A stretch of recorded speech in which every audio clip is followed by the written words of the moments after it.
Oke, baiklah. Assalamualaikum warahmatullahi wabarakatuh teman-teman semua ya. Salam tandan berduri ya.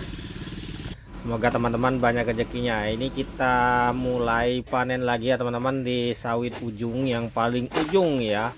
Nah, ini sawitnya masih muda. Ini full sawit abal-abal semua teman-teman ya.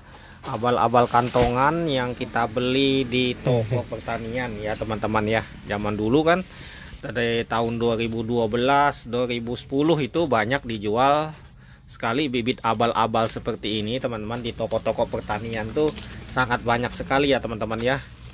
Dulu nggak bingung, sekarang pun masih banyak teman-teman dijual di Shopee, Tokopedia itu banyak ya. Untuk kualitas sebenarnya teman-teman ya tergantung perawatan teman-teman. Memang kita akui teman-teman, kalau kita tanam sawit unggul karena kita sudah praktekkan langsung di lokasi atau di lapangan teman-teman ya. Nah itu dia, untuk proses panennya dari sawit TBM hingga panen tuh sangat cepat sekali teman-teman. Di umur, kalau posisi sawit itu yang perawatan bagus, tidak diserang hama, tidak disabat teman-teman, selalu bersih ya, perawatan full ya teman-teman. Kalau untuk sawit unggul 2 tahun sudah bisa panen, bisa kita antar buahnya ke pabrik dengan harga yang beda ya teman-teman, dengan harga sawit yang sudah betul-betul produksi teman-teman. Harganya bedanya 300 sampai 400 rupiah ya untuk buah kecil dan buah besar. Itu kalau di pabrik tempat saya ya teman-teman. Kalau di pabrik, setiap pabrik beda-beda ya teman-teman aturannya. Kalau aturannya tempat pabrik saya seperti itu teman-teman. Jangan ragu untuk yang buah-buah kestrasi ini laku teman-teman. Kalau misalkan bisa jual 1 ton, kalau harganya 2.500, nah 1 ton sudah 2,5 juta, sekitar 2 juta bersih dengan potong upah panen teman-teman ya. Nah seperti itu, upah panen, upah muat, upah bongkar di pabrik. Nah itu dia, makanya saya katakan ya teman-teman, kalau kita investasi di sawit ini sebenarnya nggak ada ruginya teman-teman. Asli nggak ada ruginya. Orang kalau ngomong itu rugi itu, nah saya nggak tahu juga teman-teman itu prinsipnya seperti apa. Katanya rugilah nanam sawit abal-abal, rugilah nanam bibit kantosan. Itu sebenarnya nggak rugi teman-teman, pasti untung.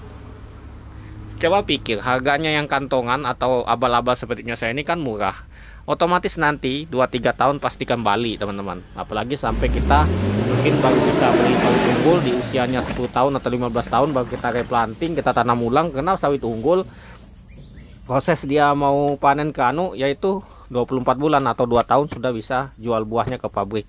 Itu posisi yang terawat teman-teman. Nah di usia 4 tahun buah sudah layak untuk dijual dengan harga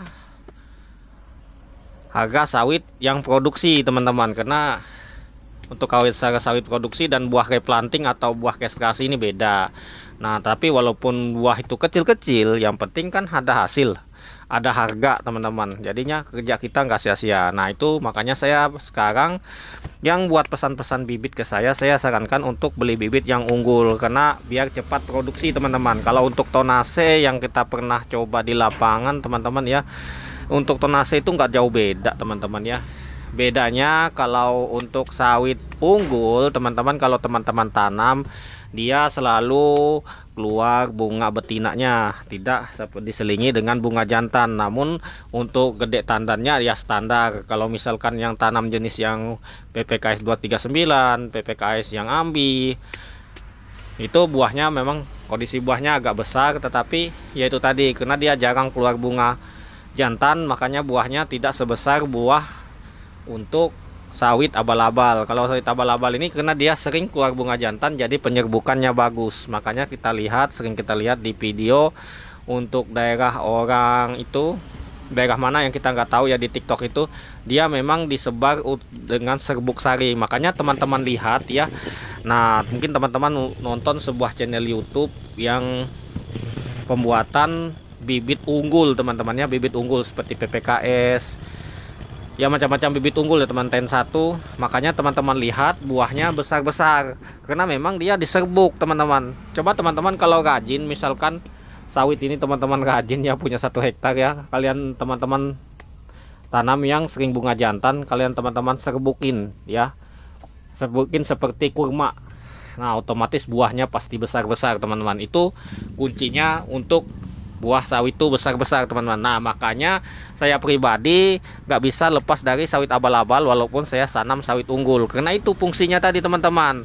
Walaupun saya tanam sawit unggul, nanti otomatis buahnya itu juga besar-besar nanti. Kenapa? Di dalam sebuah kebun saya selingi dengan sawit abal-abal, karena sawit abal-abal ini penting juga, dia butuh penting sekali juga namanya penyerbukan teman-teman ya. Penyerbukan itu tadi itu penting sekali teman-teman, itu berdasarkan pengalaman kita ya teman-teman ya. Mohon maaf kalau yang beda pengalaman ya, silahkan share sendiri di video teman-teman masing di YouTube maupun Facebook atau TikTok segala ya. Di sini saya nge-share pengalaman saya pribadi, dipakai yang ndak ya. Anggap aja sebuah hiburan mungkin teman-teman ya.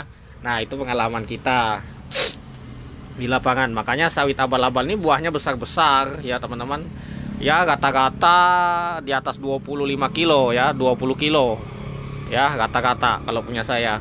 Makanya untuk satu pick up sekitar ini, rata kepala mobil ini sudah tembus 26, 25, paling dikit itu 23 teman-teman ya. Padahal susunannya teman-teman bisa lihat tidak rapi seperti susunan orang. Kalau yang susunan bagus teman-teman, yang susunan kotak itu bisa tembus sampai 3 ton 200 untuk buah sawit abal-abal ya.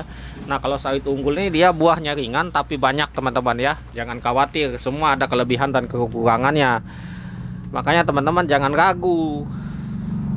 Makanya yang rugi itu saya katakan, itu yang rugi adalah yang tidak tanam sawit teman-teman, dibiarkan hutan karena kelamaan nunggu mau beli bibit unggul tapi tidak bisa beli bibit unggul. Nah itu dia, memang saya akui untuk bibit unggul ini mahal dan proses untuk pembelian bibitnya cukup lama, cukup menunggu antrian tuh sampai 3 bulan bahkan sampai 4 bulan teman-teman. Nah itu biasa teman-teman, memang untuk kualitas memang kita harus menunggu teman-teman, kualitas bagus ya.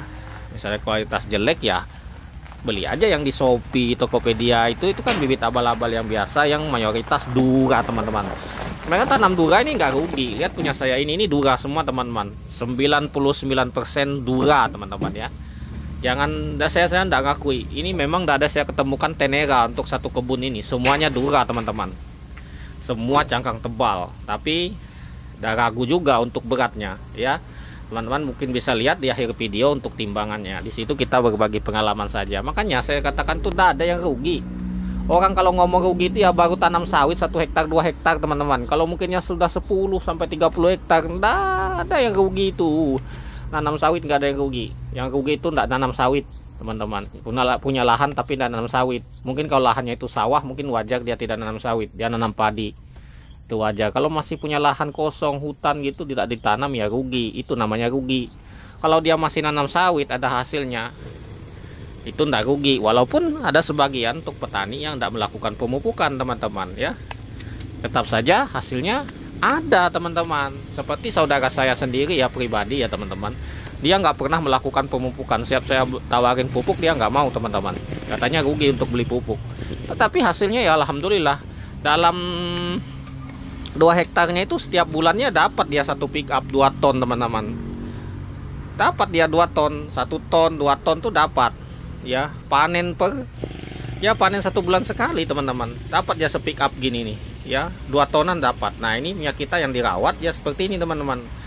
Ini 2 hektaran aja sudah lebih ini. Ini baru separuh teman-teman. Nah dapat segini ini baru separuh. 2 hektarnya kita itu ya full 2 pick up teman-teman. Insya Allah kita dapat 2 pick up. Kalau lahan 3 hektar tuh dijamin sudah dapatnya kita per hektar itu 1 ton ya. Mungkin tak percaya yang baru-baru di channel saya, baru tak percaya ya teman-teman ya. Silahkan tak percaya, silahkan tonton video-video saya sebelumnya ya. Nah itu dia, saya nggak video omong kosong karena lahan kita memang nggak luas, tetapi ada kita punya lahan. Nah ini sampai tumpah-tumpah nih. Nah ini panen per 2 minggu seperti ini punya kawan kita ini teman-teman, sampai tumpah gini. Nah ini kita sudah di pabrik teman-teman ya, untuk ret-retan pertama ini teman-teman ya. Untuk ret-retan kedua nanti akan saya tayangkan lagi, karena ini ya kondisinya lumayan ngantri, karena panggilan di pabrik ini sedikit lambat karena apa ya namanya, alat-alatnya juga banyak yang rusak teman-teman ya. Namanya juga pabrik tua ya, dan kapasitasnya juga sedikit, sekitar ya 25 ton per jamnya saja, sampai 60 ton. Nah ini mobil-mobil tua bisa masuk teman-teman, menghasilkan. Nah seperti itu. Nah ini kita bongkar muatan di pabrik ini, kita bongkar ini kena kai-kai lagi yang bongkar, jadinya lambat teman-teman ya. Cuma di sini yang kerja kai-kai masih bisa boleh kerja teman-teman ya, seharusnya sudah pensiun teman-teman. Kenapa?